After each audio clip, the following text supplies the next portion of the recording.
Trading at Schwab is now powered by Ameritrade, unlocking the power of Thinkorswim, the award-winning trading platforms loaded with features that let you dive deeper into the market. Visualize your trades in a new light on Thinkorswim desktop with robust charting and analysis tools, all while you uncover new opportunities with up-to-the-minute market news and insights. Thinkorswim is available on desktop, web, and mobile to meet you where you are. It's built by the trading obsessed to help you trade brilliantly. Learn more at schwab.com/trading. Bubba Wallace here from 2311 Racing. Funny thing about being fast, you end up waiting a lot. First to show up, first in line, then just waiting. Me, I rev up Chumba Casino. With over 200 social casino games, no slow lanes here. Why sit around when you can spin? I'm already racing. Your turn. Play for free at ChumbaCasino.com. Let's Chumba. Sponsored by Chumba Casino. No purchase necessary. VGW Group. Void where prohibited by law. 21 plus. Terms and conditions apply. Hello and welcome to the Cult Vault podcast, your dedicated podcast for uncovering the darkest corners of cults and coercive control. I'm your host, Kacey, and I want to start by thanking each and every one of you for tuning in. Your support fuels our deep dives into these critical issues. Before we get started, a word of caution. Today's episode may contain discussions on abuse, including graphic descriptions of abuse and covers a variety of human rights violations that may be triggering for some listeners. Please consider this as a trigger warning and proceed with caution. I'm thrilled to announce that I'll be appearing at CrimeCon UK in London on the 7th and 8th of June 2025, and again in Manchester on the 27th of September 2025. Join me and a host of world-leading experts, advocates and noisemakers at the heart of the true crime community. This is the UK's biggest true crime event, and you won't want to miss it. Use the code CULT, C-U-L-T, for 10% off your tickets. And remember, there are flexible tickets and payment plans available to accommodate everyone. This incredible event is sponsored by True Crime, and it's always my favourite weekend of the year. I hope to see some of you there. And for those who want even more from the Cult Vault podcast, you can access early, ad-free content by supporting me at patreon.com/The Cult Vault, where every pledge not only gives you exclusive access, but also directly supports the continuation of this work. Thank you again for your support and your listenership. Now, let's unlock the vault. Hello, listeners, and welcome back to another episode of the Cult Vault podcast. I'm your host, Kacey, and today we are finally going to have the opportunity to discuss something that I'm asked about quite often, but don't really feel in a place of deep enough knowledge to answer those questions when they arise. But I'm joined today by somebody who is very qualified to answer some of those questions. So hello and welcome to the show, Lucas. Hello. How are you? I have just finished reading your book that was published in January, and I'm so excited to ask you all about so much of that book. But I would like to ask you to introduce yourself first to the listeners, if that's okay. Yeah. My name is Luke or Lucas Wilson, whichever you prefer. It doesn't matter to me. Just don't call me late for supper. I am a Torontonian. I'm from Canada. I am a researcher, and most of my research actually in the past was in literary criticism. I focus mostly on intergenerational trauma as represented in literature, specifically in the context of Holocaust survivors, their kids, and their grandkids.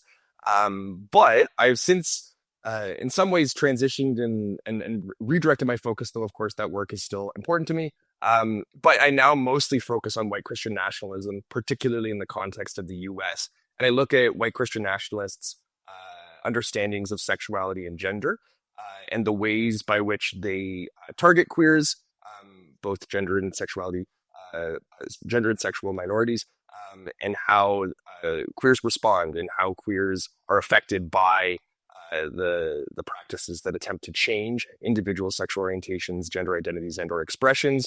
And this is particularly in the context of what most folks refer to as conversion therapy, but more broadly conversion practices, which I use the terms interchangeably. And I think a lot of folks do. And it's really up to anyone how they want to refer to these practices, whatever they feel most comfortable with. So that's typically what I do at this point. I just had the book come out, Shame, Sex, Attraction, Survivor Stories of Conversion Therapy, which we're going to be talking about today. Oh my gosh. Oh my gosh, there's so much to unpack there. Christian nationalism. There's not really much to talk about in terms of Christian nationalism in the world right now. It's not really a hot topic. That's exactly it.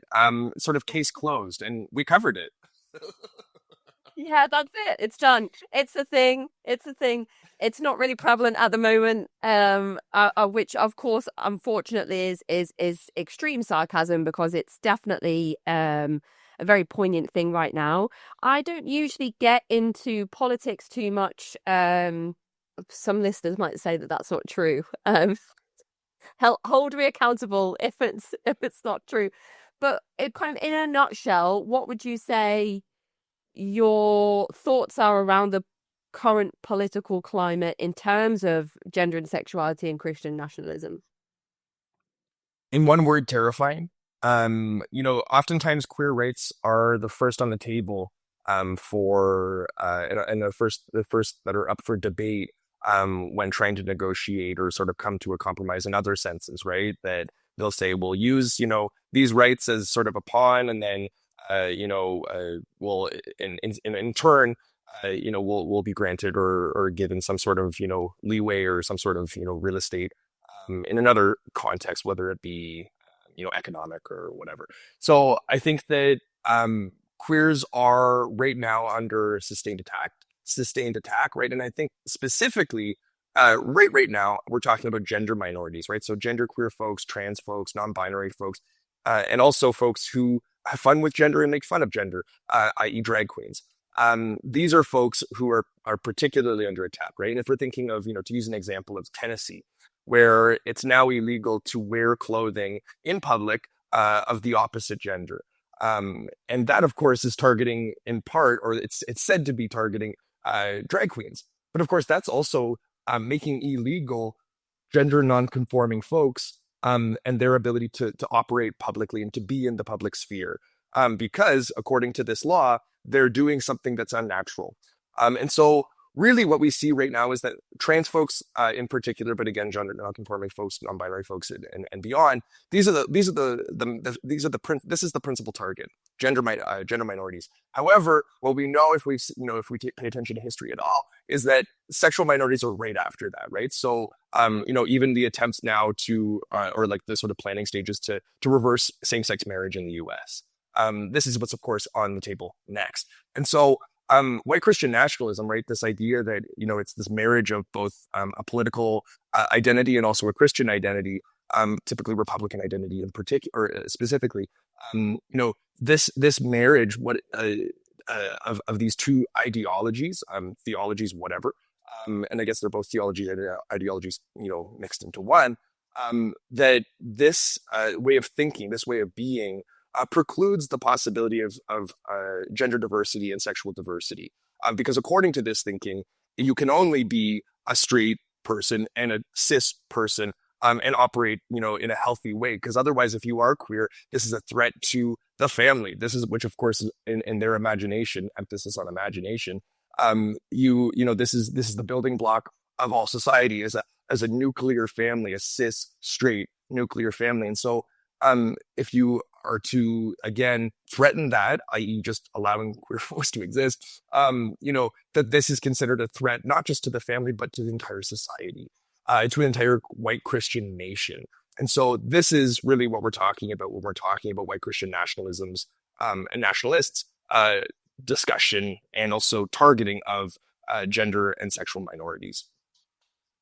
Yeah, yeah. I was just thinking when you were talking then, if I went out as a white cisgendered individual, if I went out dressed in my male partner's clothes, I don't think I'm going to get picked up in Tennessee for, breaking the law. I think you're onto something. I think absolutely right. And I think to have that sort of, to be especially with your partner, I think would be all the more safeguarding you against any sort of, interaction or, threat from cops. That there's not going to be an enforcement of that because again, you're not the target. If you are, wearing a suit jacket, if you're wearing, I don't know, some like baggy trousers, whatever. You're not the person who's the threat to the family and ultimately to democracy. Why? Because you are already in a cis heteronormative, well, from the outside, at least from their perspective, marriage. And so I think that for you, you would be safe. Whereas, if you're walking down the street and you're with one of your friends who happens to be a gal, and you two are walking and you're wearing whatever, all of a sudden, that's a different, those are different optics. That looks different. And as a result, might be something that would offer a cop pause and then ultimately be the reason for why you would, perhaps be questioned. Again, I don't live in Tennessee. I used to. Unfortunately, it was not a great place to live, and I'm very glad not to live there anymore. However, at the time that I did live there, I never encountered any of this. Why? Because the legislation was not in place. So I don't actually know what the effects are and how that is sort of these laws are deployed.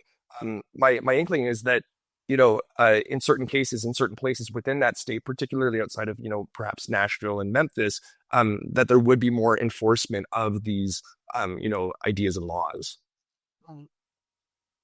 Oh gosh, it's yeah, it always fills me a little bit with I don't know if it's existential dread, but these types of conversations they fill me a little bit with I want to say at least angst. It's at least a little bit of angst.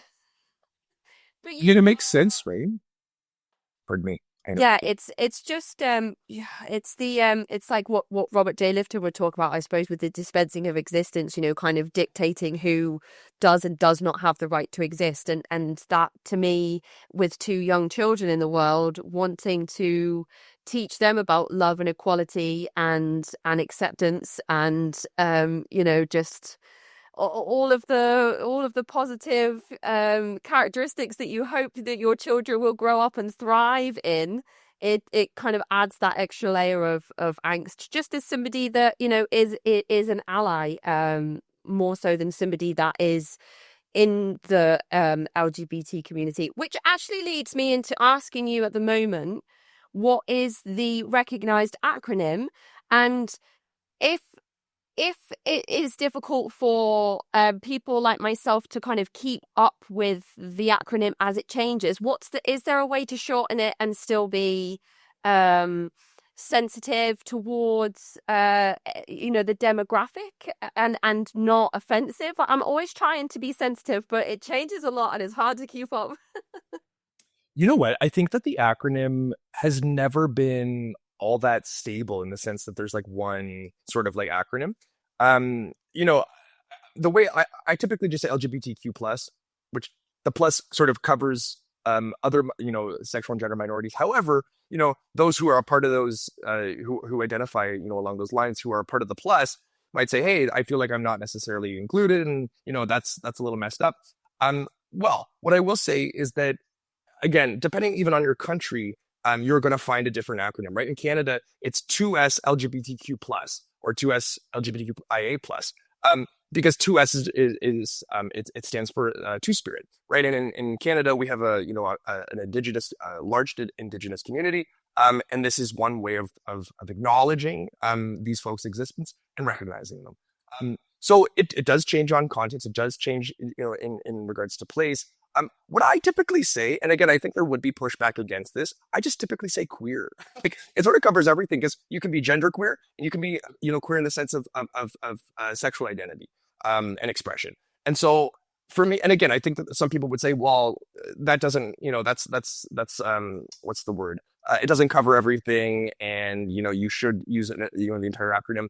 But to be honest, I don't really encounter many people who actually push back when the acronym is used and used respectfully. I think that a lot of people have nervousness that, like, oh gosh, I'm going to say something wrong. I'm going to mess it up. I'm going to leave someone out. But honestly, like, most people don't say, like, excuse me, like, you should have said and add, whatever, letter. Because I don't think that people really, care if it's done in good faith. Right. And so if you're doing it in good faith, don't worry about it. So yeah, the intention is there. I suppose you can see that the supportive intention is there. Okay, that's good for me. I just wanted to ask that question, like, on a personal note. But you are Dr. Lucas Wilson. You are a doctor. You are Dr. Luke. Believe it or not, I still sometimes question, how did this happen? No, I'm just kidding. So talk us through your PhD then, because that's a huge accomplishment. It's not often you meet somebody who has successfully obtained a PhD. Like, what was the process for you? How did you land on your research topic? How did you get funding? How many years did it take you? All of the important stuff if anybody's considering taking that leap in academia.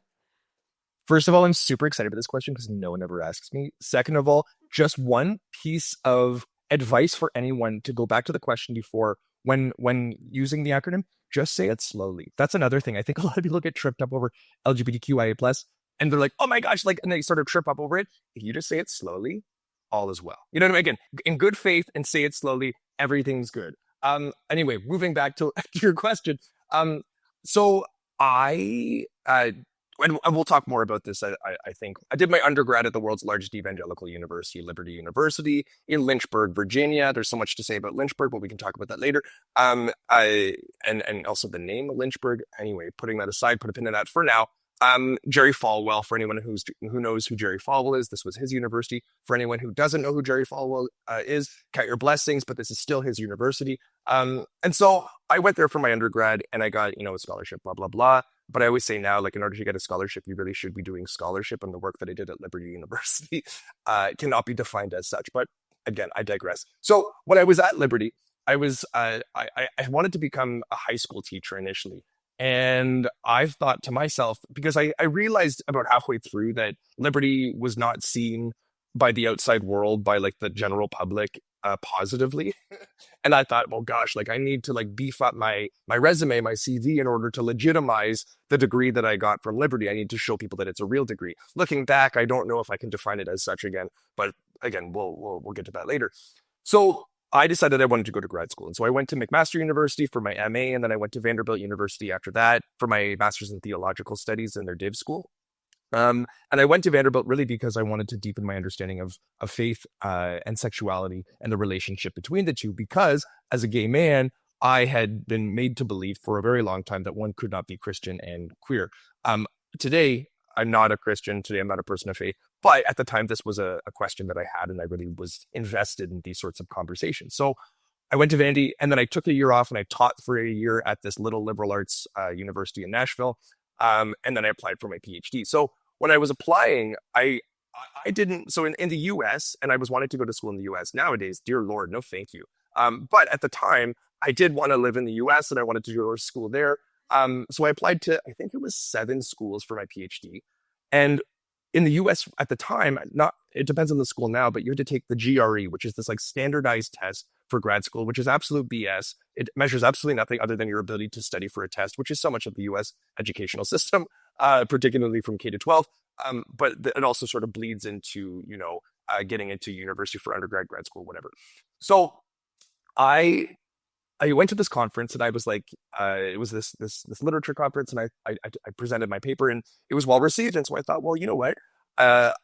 I think I'm going to apply for my PhD, this year. I was actually thinking about taking another year off and then applying. But I was like, you know what? To heck with this. It was such a good presentation. It was well received. I'm going to go apply. So I went and called the GRE testing center. I said, hey, when's the last possible day that I can take this test in order to have enough time to study for it? They said, and I kid you not, tomorrow. They said, our only open vacancy for the next, whatever, is tomorrow. So I was like, perfect. This is awful news. And I'm not going to take this test. I took the test and I bombed it. Like I did. I think for math, I was in like the 20th percentile, which is like, even if I studied, I probably wouldn't have, gotten past that. But it was, I did horribly. And my supervisor at Vanderbilt, I went and told him my score. And he said, Luke, you're not going to get in anywhere. And for those inside the U.S., Vanderbilt, I think at the time it was ranked like 15th in the country. It's a very good school. But with bombing this GRE, it didn't matter where I went to for my master's. It really mattered where my score on my GRE to even sort of like what they do typically, as far as I know, is that they'll use the GRE as a cutoff. So if you score below X percentile, they're just going to throw your application out right off the bat. Well, of course they did that for my applications because I did so poorly. And so my supervisor said, you're not getting in anywhere. And sure enough, out of the 7 schools I applied to, I only got into 2. One that did not require the GRE, and the other one that also that did require the GRE, but they just didn't care. And for whatever reason, they didn't care. That was that. So the other schools I got rejected from. And typically what I say to folks who are going into higher education for like their masters or their PhDs is you should never be paying for grad school. There are some cases that, yes, in certain programs and whatever, that you'll pay a little bit, or maybe you'll pay a lot, it depends. But by and large, I say don't pay for it. So these schools both offered me scholarships. One was in Toronto, and one was in Boca Raton, Florida. And I was like, there's no chance in hell I'm moving to Florida. But so I was like, I'll go to the school in Canada, I'm from Toronto. So I emailed them and I said, hey, I got this amount of money from this other school in the US for like an entrance scholarship. I got all these, entrance scholarships. I said, can we talk about my funding package? Because typically you can play schools off each other. If you get a certain amount here, you can say, hey, I got it, and they'll raise your scholarship over here, whatever. Well, that school responded and they said, your funding information was in your acceptance letter, period. And I was like, oh, wow. So I guess I'm just going to go to this school, because they gave me like $19,000 to live in Canada. Live in Toronto is not possible. So I went to this other school. And throughout my time in school, I was applying for scholarships and all this kind of stuff to sort of beef up the amount that I made. And it worked. It was good.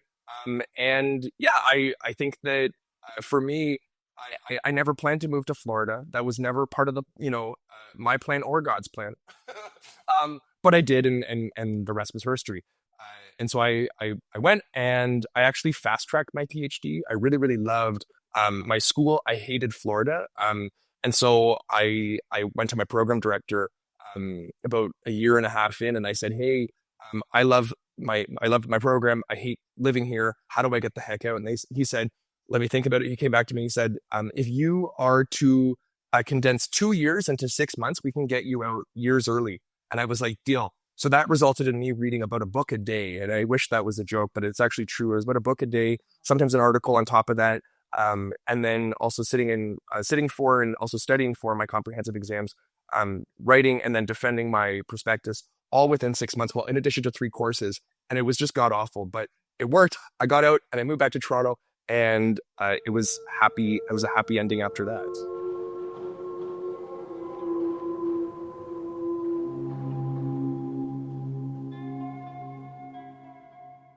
It is Ryan Seacrest here. There was a recent social media trend which consisted of flying on a plane with no music, no movies, no entertainment. But a better trend would be going to ChumbaCasino.com. It's like having a mini social casino in your pocket. Chumba Casino has over 100 online casino-style games, all absolutely free. It's the most fun you can have online and on a plane. So grab your free welcome bonus now at ChumbaCasino.com. Sponsored by Chumba Casino. No purchase necessary. VGW Group. Void where prohibited by law. 21 plus. Terms and conditions apply.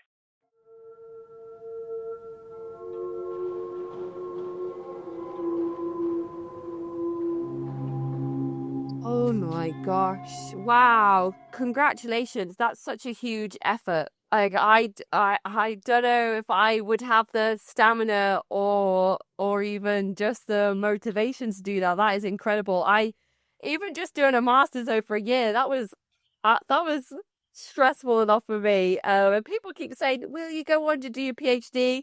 And I say no. But then I also said after my bachelor's that I would never do a master's. So I don't know. Never say never, I suppose. But here you are now.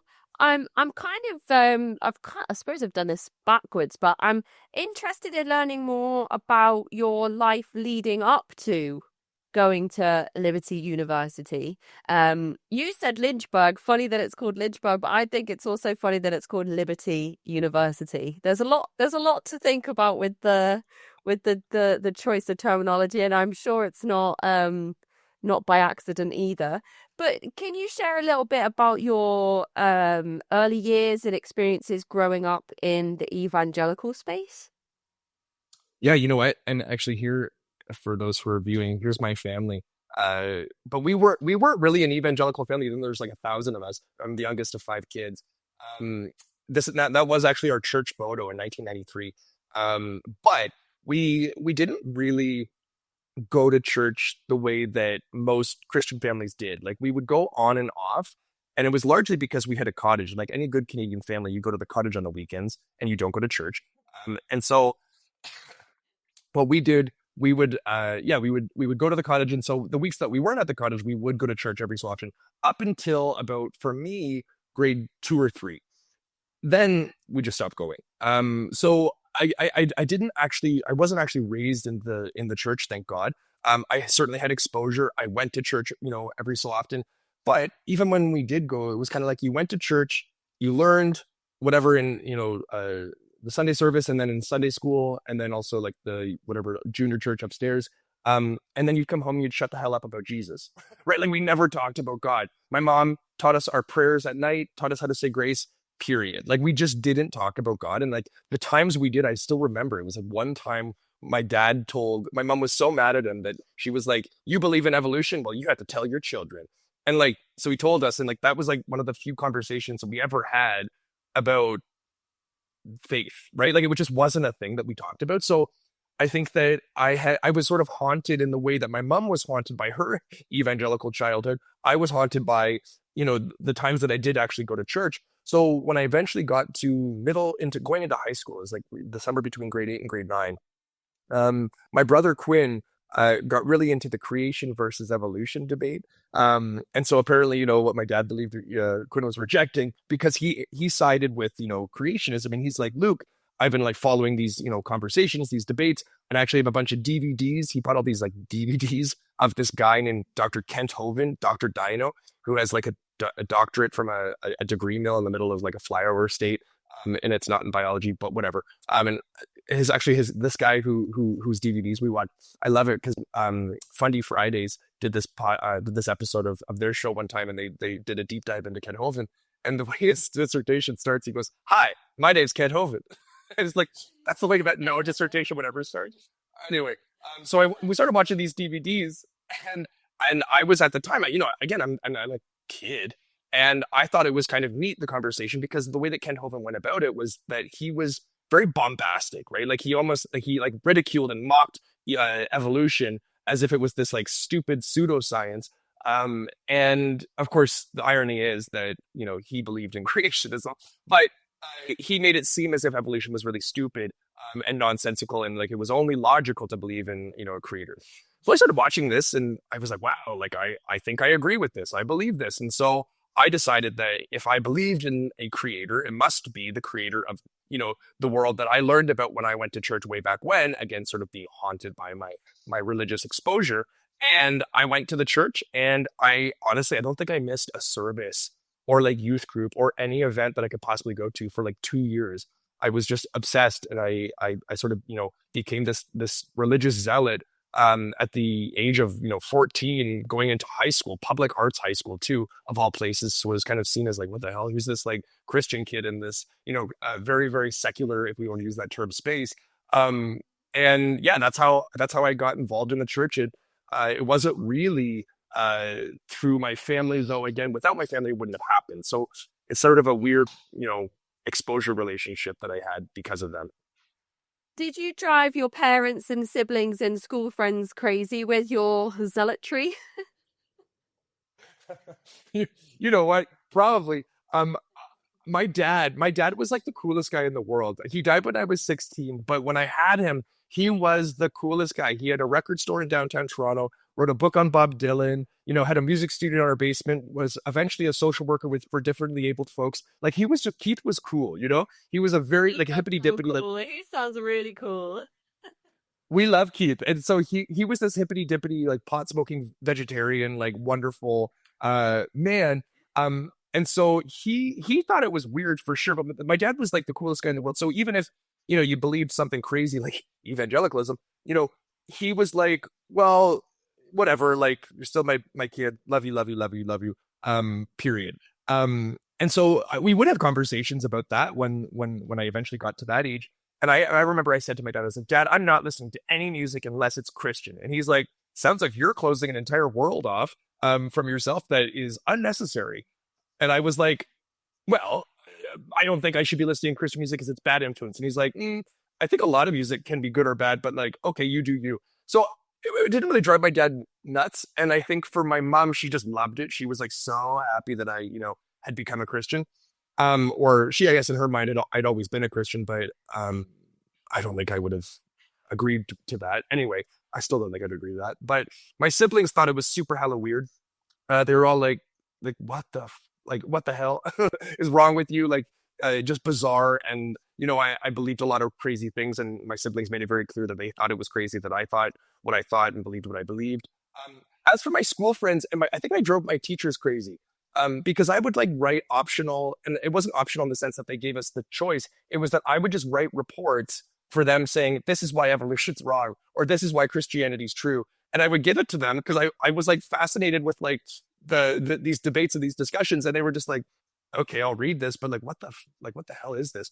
And so I think they were like, you're a weirdo, but, I did well in school, so it didn't really matter. But like, even on my exams, I would write at the top of the exam, I don't believe in any of this, and I believe that Jesus, blah, blah. But I would then do the exam and like ace it because I would study for it. Whereas my friends, I'm still good friends with a number of my friends from my childhood. And thankfully, I had great friends, and I still have great friends who have sort of remained. And I think for them, I wasn't an asshole per se. I actually had a teacher who I ran into the street years later, and he said, Luke, he goes, because I said to him, I was like, Mr. Way, and he's like, you can call me Steven. And I was like, okay, Steven. I was like, Steven, I'm sorry for being like such an asshole in high school. And he said, well, I guess you were an asshole, but you were a very sweet asshole. He was like, you were so nice about not, whatever you believed and blah, blah, blah. And so I think for my friends, it never really affected our relationship. If anything, they just thought like, oh, Luke's Christian and he wants us not to go to hell, but he's not going to be, I didn't talk about it all the time. I would talk about when the conversation came up. And I think that allowed for me to have friends. And in fact, weirdly enough, I was like the prom king of my high school. Like I was friends with everyone. So I guess it really didn't affect it. Only a few people thought it was, they were vocal about how weird they thought it was. But otherwise, I was just kind of pals with everyone, and it sort of worked. But I think even still, people probably obviously had their thoughts. They just didn't necessarily voice them to me, and I didn't voice mine to them.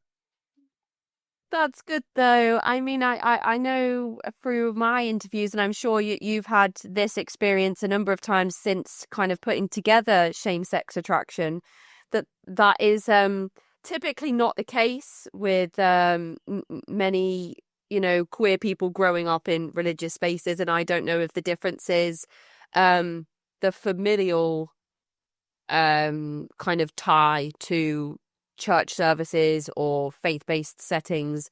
So it's kind of refreshing in a really kind of heartening way to hear that your experience was not it kind of the same as that.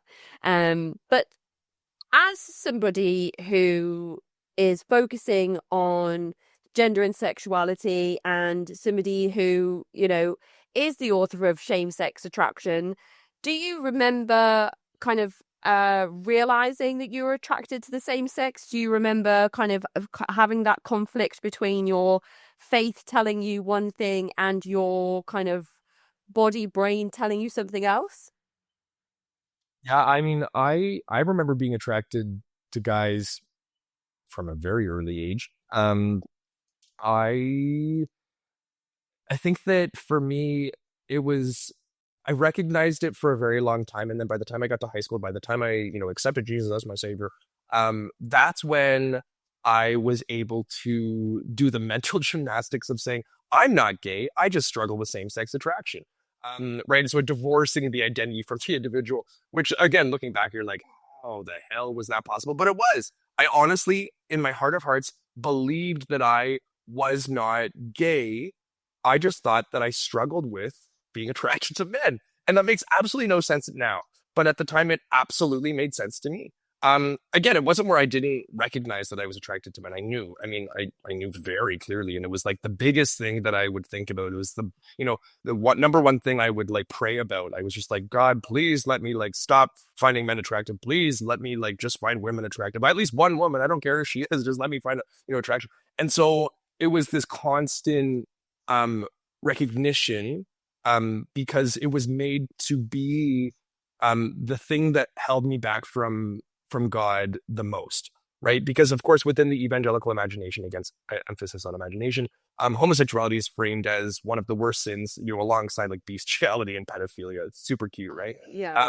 And so when you have that sort of understanding that like homosexuality is so bad, I think you're able to really compartmentalize and really bury, even though it wasn't buried very, deep in the ground, it was sort of surface level. But you're really able to say, this isn't real, this isn't real, this isn't real, this isn't me. Because if it is you, well, dear Lord, something's really messed up with you. Right. And so for me, I think I was able to perform those mental gymnastics because it allowed me to believe that I wasn't completely and totally depraved, even though within, the Christian tradition, inherent to that theology is the belief that we are, deeply depraved, right? Like total depravity is sort of a Calvinist doctrine, right? And so I think that for me, I had to put on like, I had to be willfully ignorant. And that was necessary in order to function within that religious tradition, because again, one cannot be queer and a Christian at the same time, according to this thinking. And so if that's the case, God's always going to win. So you put whatever is that you're, stumbling block, the thorn in your side, any sort of issue that prevents that relationship between you and God, you push that as far away from as possible. And that includes sort of mentally, you say that this isn't real, this isn't real, this isn't real. That's something that I just struggle with, not just who I am. Do you feel like that kind of cognitive dissonance really pushed you into making the decision to go to somebody like Liberty University, kind of like digging your heels into the ground and say, well, I'm just going to go to every length to try and kind of fix whatever's happening? I think that's even why I got involved in the church in the first place, not necessarily consciously, right? Because these aren't things that typically, you're thinking like, oh, like I'm going to do this in order to like avoid this. But I think that for me, Christianity offered me a cover. It gave me a sense of, well, again, if I can't be gay and Christian at the same time, so therefore I'm not gay anymore. And so, I think the church in general offered me this cover, or at least in my estimation. I thought I was fooling a lot of people. No one was fooled except for my mom. And even then, I'm like, I don't believe that you really didn't know. I watched a lot of HGTV, Cheryl, but she apparently was surprised when I came out. So, I mean, putting that aside, I think that Liberty, you're absolutely right. Like it was the next step. And I think this is two things. It's both a cover for being queer and saying like, I'm really going to do like, give it like good old college try, in this case, literally the college try to become straight. But also, I think it also feeds into sort of a queer trope, which is always being the best at everything. So in like Paul, Paul's like, I'm like the Jew of Jews. I'm, sort of like this like amazing person. I'm like, the best, and eventually like the best Christian out there. Paul was very humble. But I think for me, it was like all these accolades, like always performing the best as I possibly could, being the best in everything, right? I'm doing like the best in school. Being sort of the funny person, whatever, with my friends, whatever. I think always try to be the best. That's a very queer thing. Always try to sort of like be the best to prove yourself. And in some cases to cover over the fact that you're queer, and say, or that I'm normal, just like everyone else. And I think all of this sort of plays together as to why I got involved in the church, why I went to Liberty, and why I went to conversion therapy. I think all of it was so that I could be the best that I could be the best Christian, first and foremost. But then, part of that is also just being a good person, well, in their estimation. But again, I don't think I would say that now, that Christians are necessarily, the byword of morality or ethics. But at the time I did. And that's, I think, that all these sort of motivations came together and prompted me to actually eventually go to Liberty. Or yeah, I've heard some pretty scary stories about these types of universities. I don't know if you've sat down to talk with Andrew Pledger about his experiences at is it the Bob Jones University? Bob Jones. I know that he also has his own stories of conversion therapy, which are very unsettling. Yeah.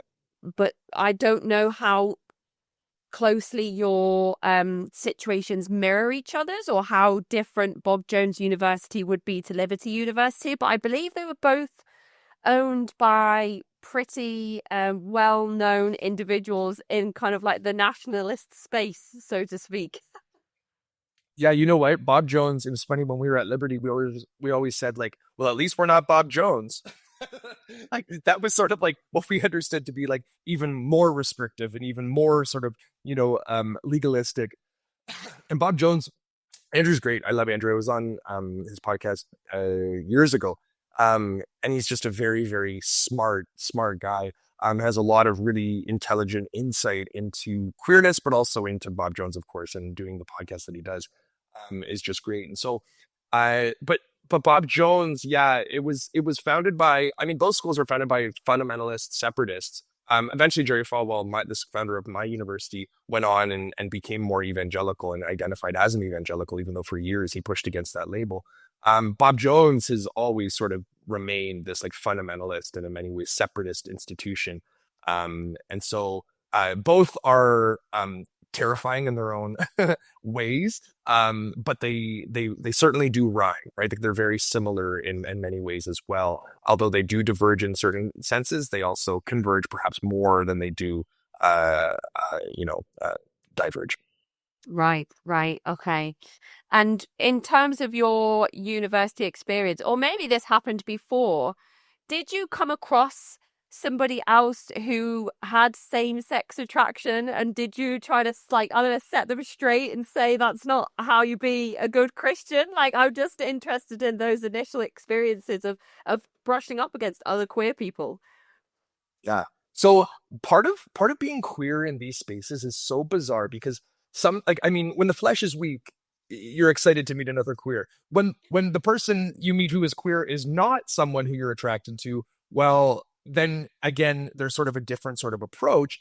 And it's horrible because this is how the church, how evangelicalism, how these institutions force individuals to what's the word, into inauthentic community and also inauthentic understandings of themselves. And it's an environment where, for instance, there were a few people I knew were queer. Like you talk to them and you're like immediately like your gay air goes off. And I tried to remain as far away from these people as possible because I thought if I associate myself with them, other people are going to think that I'm queer too. Meanwhile, it's like everyone already knew, even without me being around them. But I thought like if I'm friends with him, they're going to see me with him around campus and be like, another faggot. And I was like, I don't want that. And so I always would remain as distant as possible. And in some cases, I was kind of mean to some of them, which was awful. And looking back, I feel horrible about it. Not like, like a high school bully or anything, but like, I just didn't, I don't know. I kind of made it clear that I didn't want to be around them. And they probably were like, well, I've given you no good reason. And I wouldn't give a reason because I didn't want to, of course, voice the fact that, I'm also gay like you. And so it created a lot of distance. It created a lot of, animosity. It just created the conditions that allowed for me to remain by myself and isolate myself from other queers in a lot of ways. Now, there were times that I did find other queers who I wanted to be around. And the first one I think of is actually how I eventually got into conversion therapy, was my spiritual life director on my residence hall. And we're talking about same-sex attraction today, but I think we'll maybe reference, the next book I'm working on later. And the story I'm about to tell you in many ways is the story I tell in the next collection. So to give a little bit of a teaser. And so I was, my spiritual life director came to me. I'll give you a really abbreviated version. And he sort of made it known, or he was kind of flirty. And I didn't, at that point, have any experience with flirting. Like I didn't know how to do it. I didn't know I couldn't really say like, oh, that's flirting. I would just be kind of like, am I picking up on what I think I'm picking up on? Like, you're not really clear as to what exactly, the person's saying when they're saying certain things. And like, is there another meaning to what they're saying? Are they flirting, in other words? And so he was like, we should hang out. So we hung out. And then it was like a very, very bizarre, like romantic encounter, if we can call it that. And because of that, and again, I detailed the whole story in the next, I've been working on the story actually recently for the past month. And in that retelling, I just sort of, again, explain how sort of we made this like dance. There was a dance essentially of like, are we attracted to each other? Are you also like me? And then sort of like, like, yes, I am. And then getting ourselves over to the unnatural flesh, and then eventually feeling really horrible about it later, which again, for me is what we're going to grab therapy. So That makes me think about, like when you see college drama performances where they get really close face to face and then they turn around and they say, no, we can't do this. this was literally like, by the end of it, it was like we were laying on the same pillow and his face was here, my face was here, and then he inched forward, and then I inched forward, and then he inched forward, and then it was literally exact. It was like a movie looking back. And that's how we kissed. But and we were pretending to be asleep, right? But of course, like moving as we're sleeping. Oh my Anyway, gosh, this is such a teenage romance. Oh my gosh.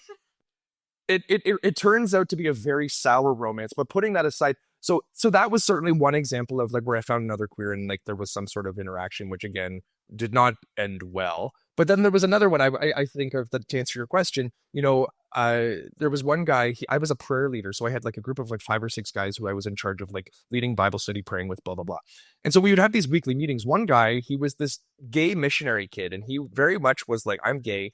I don't think it's right, but I am, and here we are." So he and I would talk about this all the time. I never once divulged that I was gay. He even said that all the gays on campus just thought I was Canadian, not gay. And I was like, what does that mean? But okay. And so he and I would talk about all of his sort of encounters.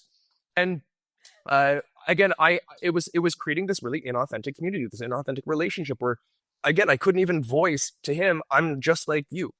Because I had to uphold this air that I was, a spiritual, religious, sort of like good Christian.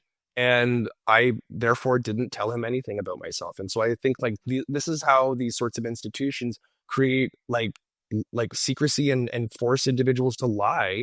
Yeah. And it does not create like an authentic relationship. It really precludes that and forces people into like queer subterfuge and also into like upholding artifice. Yeah, absolutely. And some of the people I've spoken to who, are queer and have left high control religious groups and cults often talk about knowing other queer people in the cult that married and had a family and, are still living that inauthentic life. And I think to myself, what, how heartbreaking to know that they'll never fully experience life, They have a life, but it's not like the life that they could have if they were allowed to really just experience all the things that, their body and brain wants them to authentically experience. And I think that's just a really sad thought, isn't it? No, it's absolutely sad. It's absolutely tragic. And I think about after I had that weird one night stand with my spiritual life director from my dorm, I didn't have anyone on campus to talk to. I didn't have anyone in general to talk to. I didn't tell anyone because, again, it's not like street cred to say, hey, I'm gay on a campus like Liberty University. So I internalized everything. I would go and like cry in the parking lot at night and like just feel sad and whatever. And one time my friend, at my work, I was a switchboard operator. So if you called the University of Presbyterian, you got me. And so in other words, I didn't do anything until someone called me. So I was allowed to have friends over at my work. So I would invite my friends to come to work and we would do homework together and just hang out. So I had my one friend and he came over and we were sitting there doing homework and he knew that something was wrong. He knew that something had happened between me and my spiritual life director, but I didn't want to explain what. And he's like, come on, Luke, just tell me what's going on. Like, we're friends. Like, you can tell me anything. And of course, evangelicals want you to tell everything right away and like all your secrets up front. So I said, well, I don't really think I can. I think if you knew what, happened, you wouldn't want to be friends with me. I said, however, I did write a poem. So I read him this poem, and the poem was called, "You ever notice how cold it gets in the fall?"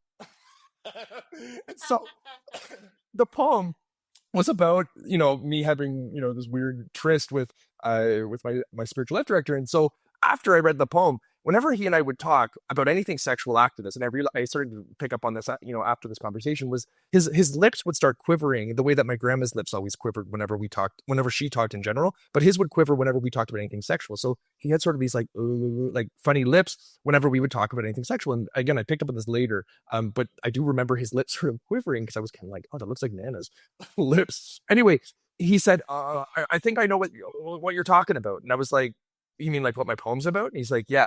I think I know. And I was like, oh, shit, like he figured me out. And so I said, well, what do you think it's about? And he said, well, I don't want to guess and be wrong. I said, well, why not? He said, because I struggle with the same thing. And the moment he said struggle, I was like, dog whistle, he's just like me. And sort of we came out to each other like, I struggle with same-sex attraction. I struggle with same-sex attraction. We, sort of confessed. And he and I talked about how we were both attracted to men. And he asked me, I still remember, he said, have you ever been attracted to a woman? And I lied. I was like, I'm bisexual. No, I'm not. If you ever watch The Office, and like there's that scene where Kelly, she says to Ryan, she goes, I'm pregnant. And then the next scene, it's like her in the confessional, and she goes, like, just no, I'm not. That was me. I was like, I'm bisexual. Anyway, so I said to him I was bisexual. I said, how about you? Have you ever been attracted to a woman? He said, no, never. 4 or 5 years later, he was married to our friend. And then they eventually had 2 children together. Thank God, he's now out of the closet. They have since amicably separated. And he's living that big old gay lifestyle that we were all warned about now. However, it took a marriage, children, and beyond, and a lot of emotional labor to come to the conclusion that he's not actually straight. Right. He doesn't want that. So it is tragic, and this is one example of many that we can see.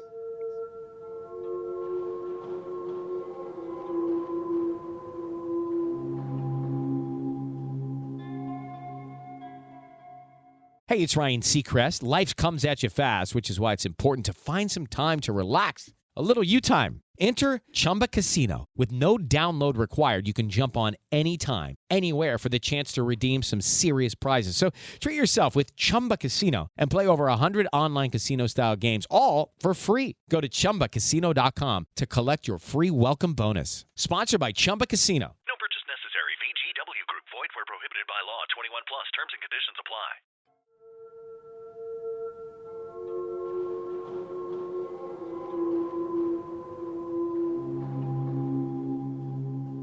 Well, he's living his big gay lifestyle now, but there's like the chance that he never would have made that change and just lived that kind of, and that's not fair on anybody in that situation. He doesn't get to live.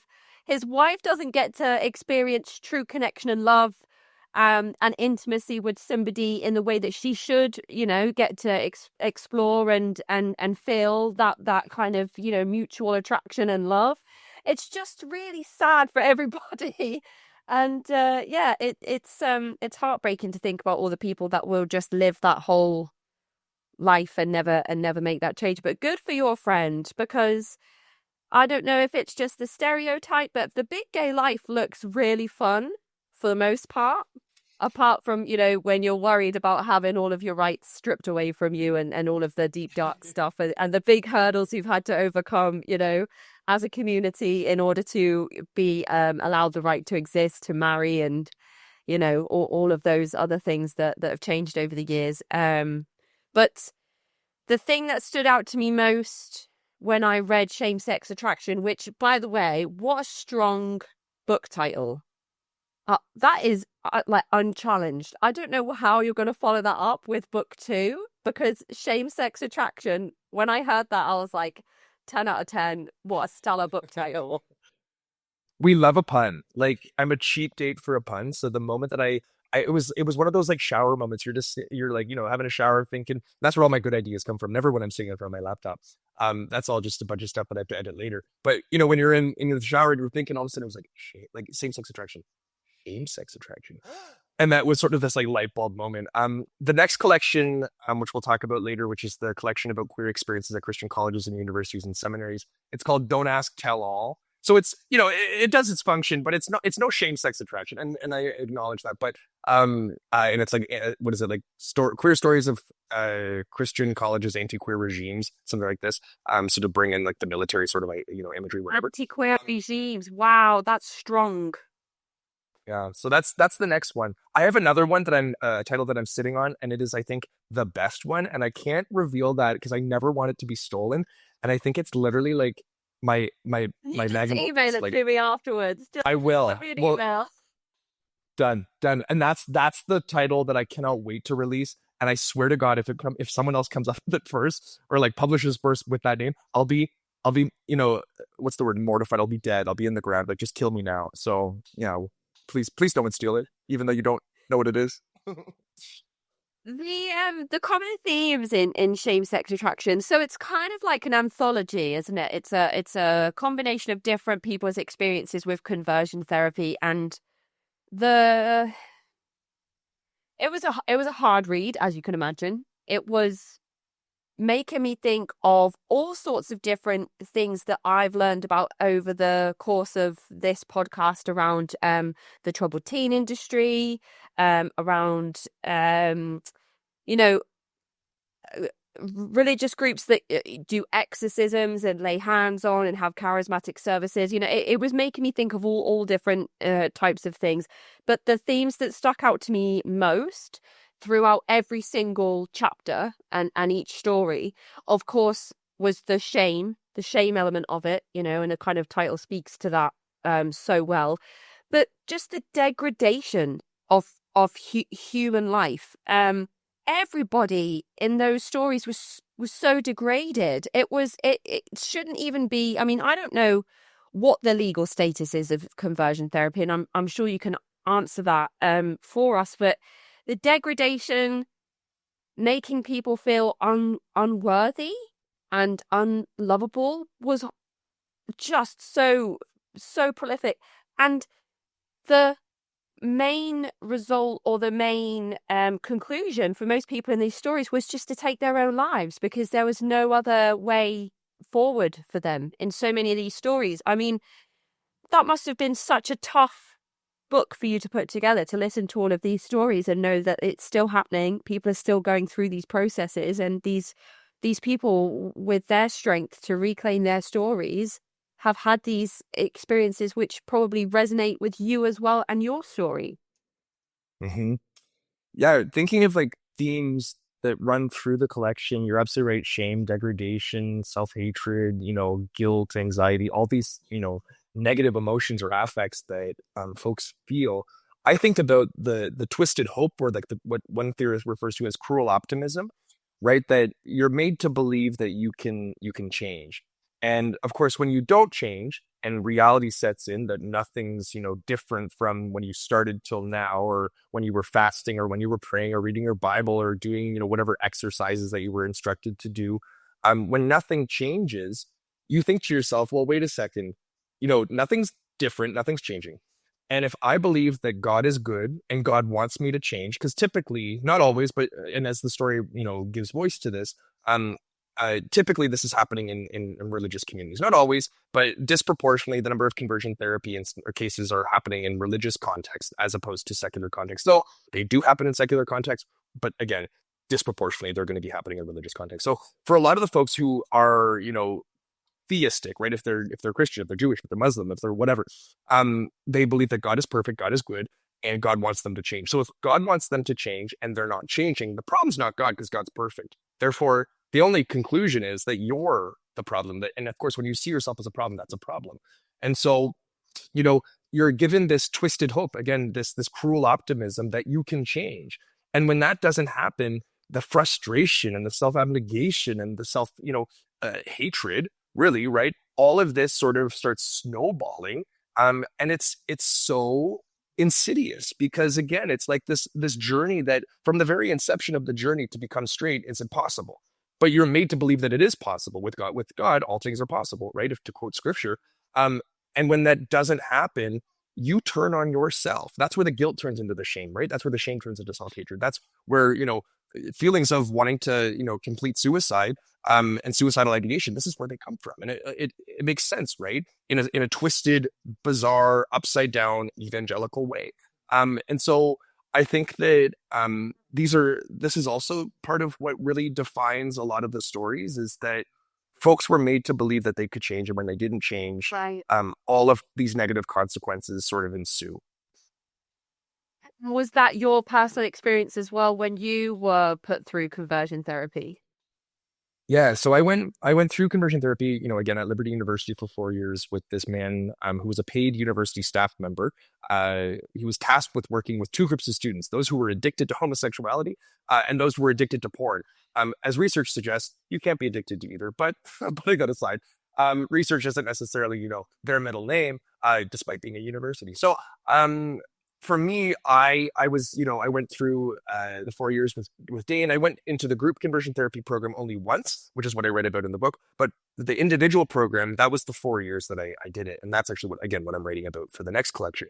And so when I left, I went to grad school. I went to McMaster back in my province, my native province of Ontario. And it was there. I still remember I was living in this split level apartment, half, in the basement, half above, and I was in my kitchen. It was just the light on. I was washing the dishes from, making dinner, and I was about to go visit my buddy at the pub. And I remember I was standing there and I was just talking to God, or what I believed to be God at the time. And I was like, God, what the fuck? Like, I have tried and I've tried and I've tried, right? And I thought to myself, like, I went and met with Pastor Dane, because at the time I didn't conceptualize it as conversion therapy. I just thought of it as I met with this pastor. I was like, I met with this pastor. I read my Bible. I fasted. If you count the number of weeks that I did not eat, I would do a week at a time where I wouldn't eat. If you count all those up, it would have been months that I just did not eat food, in the hopes that this spiritual exercise of fasting would allow me clarity and a greater, sort of like a better relationship with God. And, that again, that I could like make my way out of homosexuality by way of fasting, in part.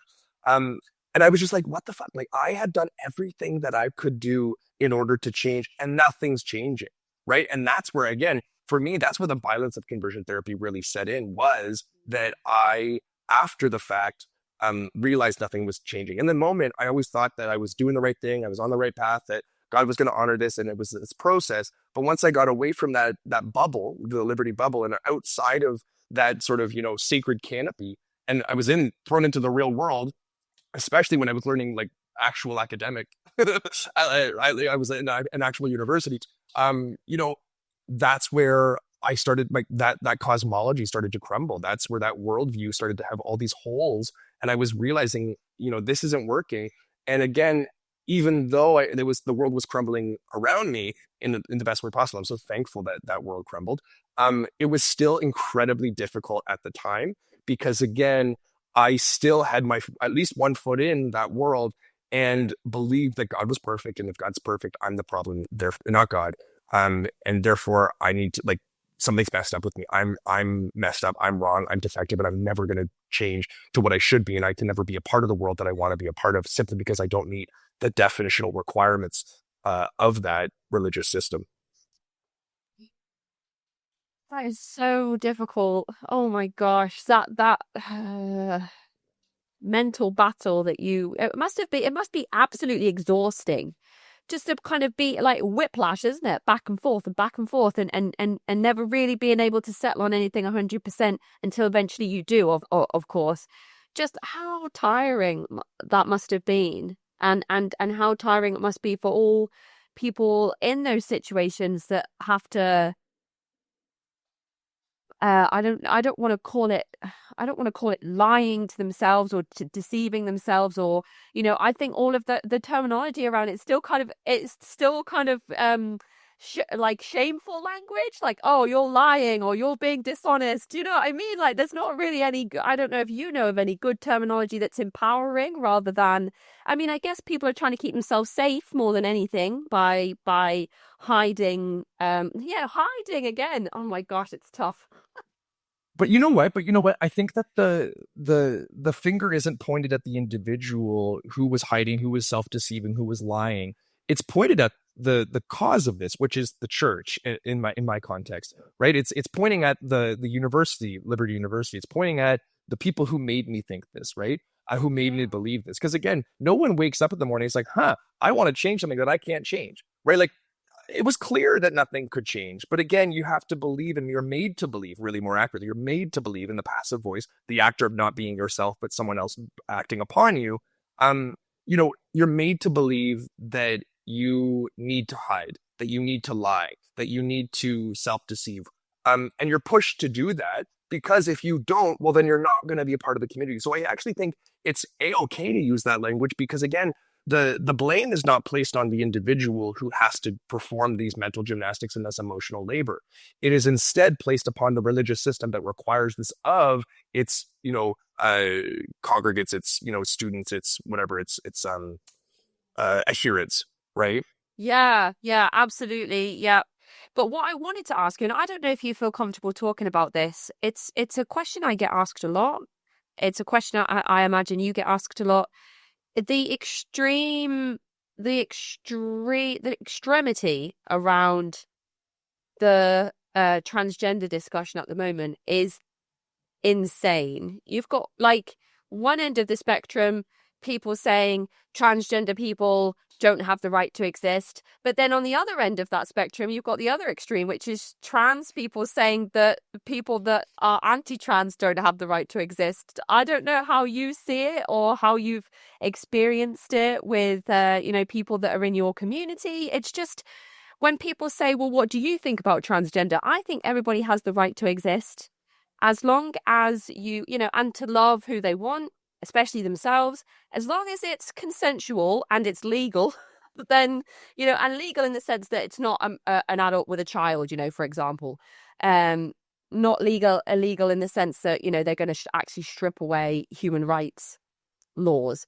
It's just a really tricky, and I skirt around it, and I don't like to really skirt around things because I know how I feel about it and I know where I stand, but it's hard to know how to really get my thoughts and opinions across in such a heated, difficult and loaded discussion right now. Yeah. So the first fact of the matter is that trans people exist, right? That no matter what we say, no matter what we want, no matter what we do, trans people always will exist. And that is, there are people, trans people, who do not conform and do not identify with their sex assigned at birth. They don't, and the gender roles that come with it, right? And so, again, to me, it's just sort of mind-boggling that it's even a discussion because this doesn't have any bearing on literally anyone except for the trans folks, right? Yeah, this you know what I mean? affecting my life or me in any way. And people will be like, well, what about if you have a trans person come into your public bathroom? And I'm like, I don't know if that's ever happened. And if it has, obviously I wasn't unsafe because I don't even know that it happened. Like, it's so tough, Luke. Oh my gosh. Well, this is it. And it's like, if you think about the number of cases of people who are going into bathrooms and sexually assaulting or physically assaulting or whatever, assaulting someone, it's not trans people. It's also when you talk about pedophilia and looking at grooming of children and looking at sexual abuse of children, every single GD day, you see a pastor, you see a Christian youth worker, you see a Christian teacher coming out, or not coming out, they're not coming out, they've been found, they've been caught doing what they're doing. You don't see this in the numbers that you see with people who are queer, whether it be gender or sexual minorities. You just don't. And yet we have been historically identified with and associated with pedophilia, abuse, sexual assault, all this kind of stuff. Because again, I think it's just this unbelievable level of projection that sexual anxieties that are happening within Christian context, and not just Catholic, but also Protestant. Again, look at the news, look at the number of cases that are put onto queer people. And it's I think it really is just that a number of Christians are saying I see that this is happening in my community and it's happening at the hands of straight cis people. And we're going to project that onto queers as a way of really, again, demonizing them and covering over the fact that this is all happening over here. It's like the drag queen. Don't tell any queer person. I don't remember the drag queen's name. Is it? Anyway, I can't think of it. Don't quote me. Where she goes, hey, look over there. It's just a deflection, right? It's just this deflection, and it's saying, look over there. Don't look at it within our own home. Don't look at what's happening in our camp. And I think that for trans people, they've been scapegoated as these sexual deviants, these gender deviants who really have no, again, where's the track record? Where's the actual evidence, documented cases of this happening? You don't see it. And so when you have people saying, I don't agree with trans folks, it's they didn't ask. And it does, on top of that, it doesn't matter what you think. I don't think it's okay to be a billionaire, right? But does my opinion matter? No. And it's not going to matter. And again, what the problem is that when you have folks who are saying these things, and again, the angriest, loudest folks are really, again, they are the minority. When they make their voices heard, they're making it heard in the political arena, which of course is affecting policy and legislation and this kind of stuff.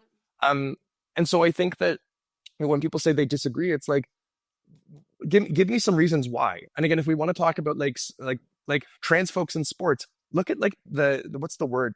Look at how many trans folks are winning in their respective sports when they're competing as trans people. They're not winning. Like, you know what I mean? Like there have been some, victories or some cases where people have done well. But again, the disproportionate number of people, like, they're just not like, they're not like getting like fifth and sixth and seventh place. They're not like beating everyone. You know what I mean? And so like, and again, if that's really your issue is trans people in sports, and yet you are not looking at the unbelievable level of abuse of children, and also just people in, people who are at the age of consent within Christian churches and Christian organizations.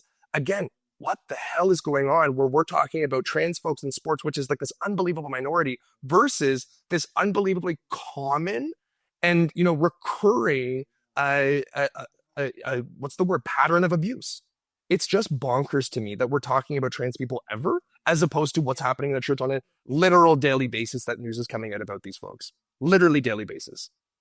That is so true. So true. And even the statistics around people say, well, they shouldn't be mutilating children. I think the statistics for that are like not actually non-existent, or, I think it's like very, very, very, very small numbers of children who are, or young adults even, who are placed on like hormone replacement therapy and things like that. But everybody's like, any child that comes forward and says that, they feel like they're in the wrong body immediately gets put on, HRT, which is, from my understanding, just not actually happening the way the media makes us think, or social media, I should say, really more so than anything.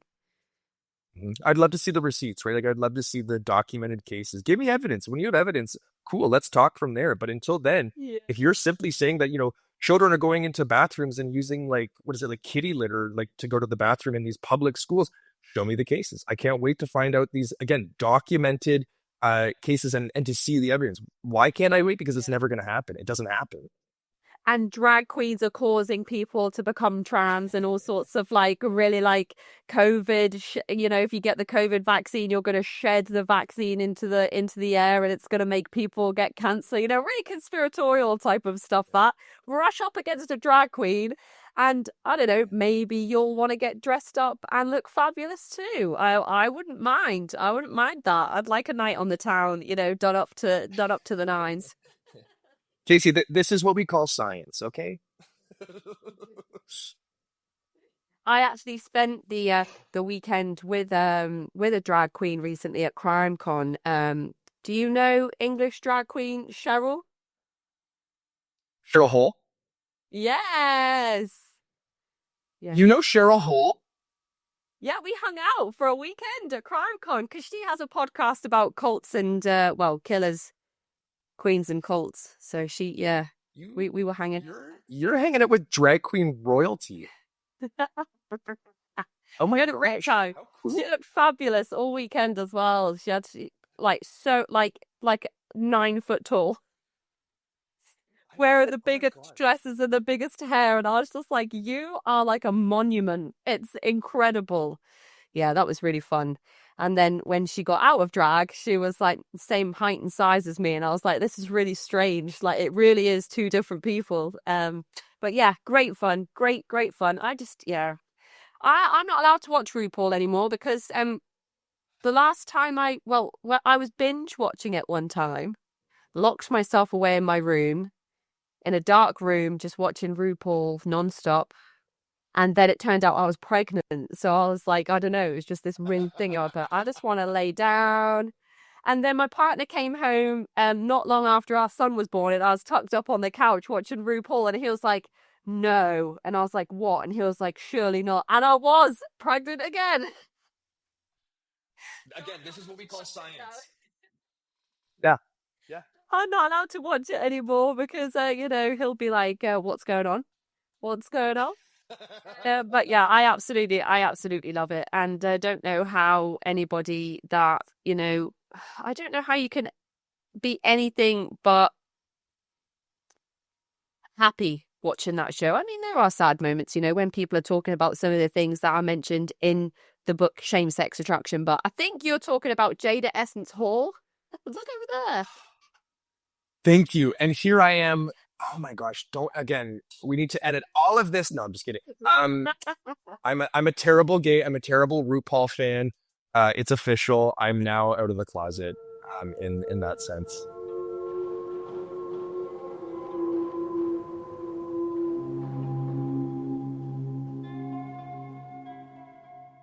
Riley Herbst from 2311 Racing here, and you know what grinds my gears?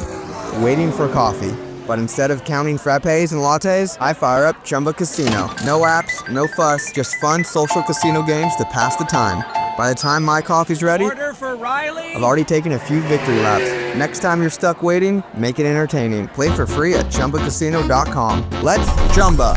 Sponsored by Chumba Casino. No purchase necessary. VGW Group. Void where prohibited by law. 21 plus. Terms and conditions apply.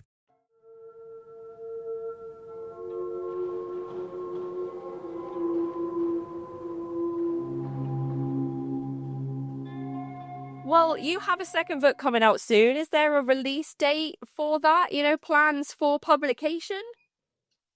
So I have the book under contract. It's with University of Georgia Press. I went with an academic press this time just because speaking of Bob Jones University, the reason why I chose them was because they have a collection of short stories that were written by queer Bob Jones alumni.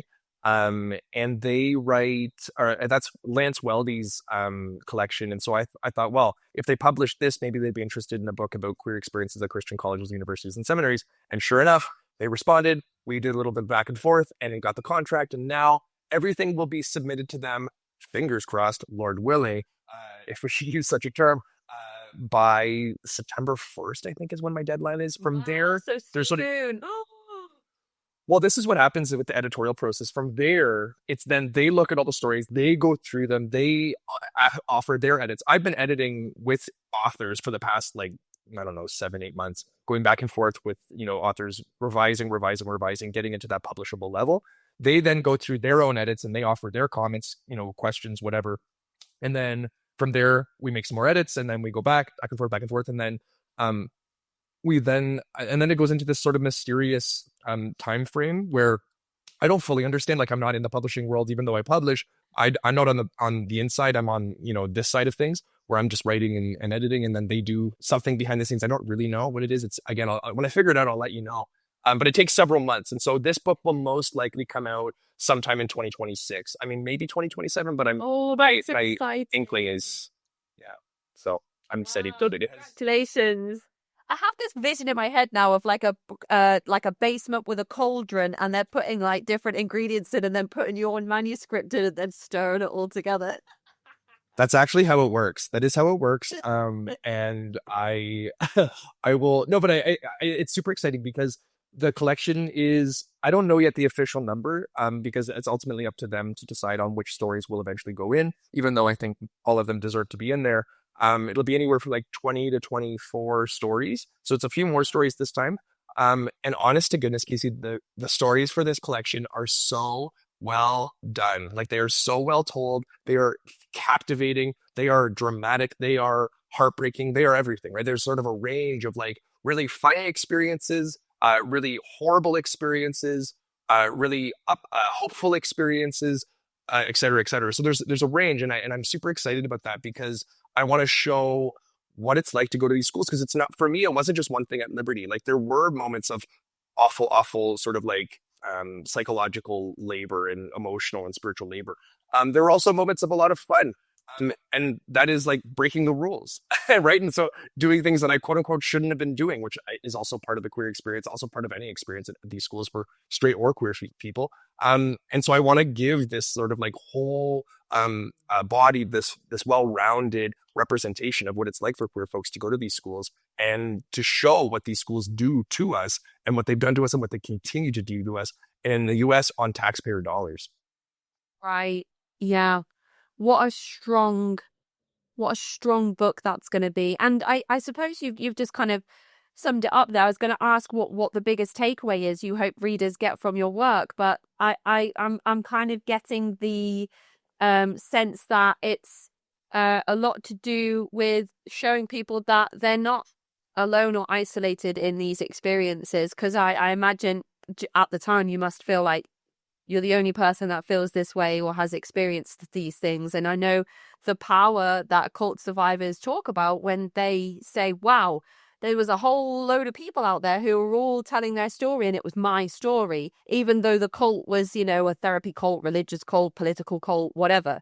So I don't know how much feedback you get from readers where they're like, thank you for showing me that I'm not on my own. Yeah, I had a few books come out. Only one of them's public facing. The other two are academic, so no one cares about them, so I don't really talk about them. But I care about them, and I wish people would, but again, it's academic, so you know, we bracket those off. For Shane Sex Attraction, it is wild the number of folks who have reached out saying, hey, you know, I went through conversion therapy and this story reminds me of my time.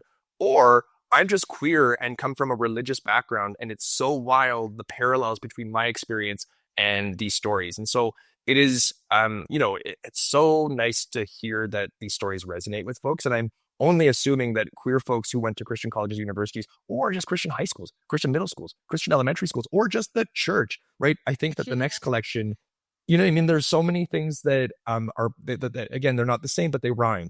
And I think that a lot of people, when they read this, if they're queer or if they're not queer, if they went to Christian schools or they didn't go to Christian schools, if they're still religious or they're not religious now, no matter what, I think that people are going to pick up this book if they pick up this book, and find themselves in some way, shape, or form, or find the story of, you know, friends or family in there. And I think that's what I really hope happens, is that people feel seen, people feel represented, and they see themselves in the story. Not that I want them to see themselves in the stories, because ultimately they're not stories of, you know, resilience per se. They're stories of oppression and suffering and, you know, pain, but that in the healing process, they will, and in order to find resilience, in order to find, you know, alleviation of pain and suffering and bad memories and trauma, that people are able to see themselves in these stories. And that's really the big hope. And that really these schools have a spotlight, aimed at them to show what they do and the dirty work they do behind the scenes. Yep, absolutely. And who knows what current students will pick that book up, and actually, you know, the whistleblowing ripple effect can be swift and it can be powerful. So who knows what will happen on that front. It's all very exciting. Don't ask, tell all. I hope that you'll agree to come on a second time so we can catch up when the second book comes out. Oh, that'd be just wonderful. You're a dream, and how fun to chat with you. I really enjoyed this conversation. It's been educational and heartfelt, but I've also been able to ask you some questions that have been on my mind around kind of, just communicating with the queer community in the most sensitive and proactive way, which I think is important for people that are not hateful, that are just decent human beings, you know, just... This doesn't take much, but I would like to end on asking you, what advice would you give to somebody who is either currently experiencing conversion therapy, or has been told that they need to, or has come out the other end of it and is trying to kind of navigate that period in their life?